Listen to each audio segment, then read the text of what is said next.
So, one of the things that is a core component of this course is this notion of lean content. And the term lean comes actually from Toyota manufacturing days. They wanted to reduce their risk. They didn't want to build a bunch of cars and ship them out and hope that somebody bought them. So they started this just-in-time manufacturing. It promoted reduce risk, reduce waste, and higher profits. You may have heard the terms lean startup, lean UX, or design thinking. And these are the tech industry's adaptations of lean manufacturing as it came from Toyota. In the same way, we try to reduce our risk and reduce our waste by ensuring that what we are designing and launching to a customer is actually something that customer wants. So in the context of content, lean content is reliable, authentic, and direct. It builds the user's confidence and trust. This is our mechanism of communication. If we can't build the user's confidence and trust, they can't engage with our content and they can't convert at the level that we want them to. As a way to remember what lean content is, it's RAD. Reliable, authentic, and direct. So what are some examples of this? What do I mean by reliable?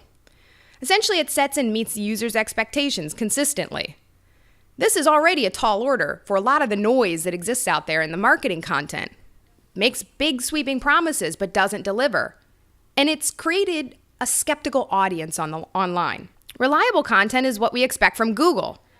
Google promised to be the world's best search. If we actually go to Google and search for anything, let's say Aquint, of course, we're going to type in Aquint, we immediately see Aquint as the primary results. Well, that might be understandable. This is a brand. What if we search for something like awesome? Well, we again get the kinds of search results and the ability to limit them to continually make sure that the best results are showing up front and center. As long as Google continues to refine its algorithm to ensure that the best results are always front and center, it will continue to be reliable and will continue to build trust with it. Authentic. Authentic feels like a real conversation is happening between the user and the interface. The language is natural, it's clear, it feels like you are talking to the same person across channels and across time. That also helps to build trust and confidence, even when you mess up. Here, Gmail tweeted about the iOS app, and they straight up admitted to a problem. Today contained a bug with notifications. We've pulled the app to fix the problem. Sorry we messed up. Could see how many people actually already had engaged with this tweet just because it was authentic. Similarly, if you clear all of the email out of your inbox, Google thinks about the microcopy of this experience. You're all done. Please enjoy your day. This is a small detail that makes a big difference, and it's authentic to the voice of Google. And finally, lean content is direct. It doesn't get in its own way. It gives you exactly what you need to make a decision to engage or convert. That's what Newegg does on its website. This is a traditional e-commerce site focusing on technology products.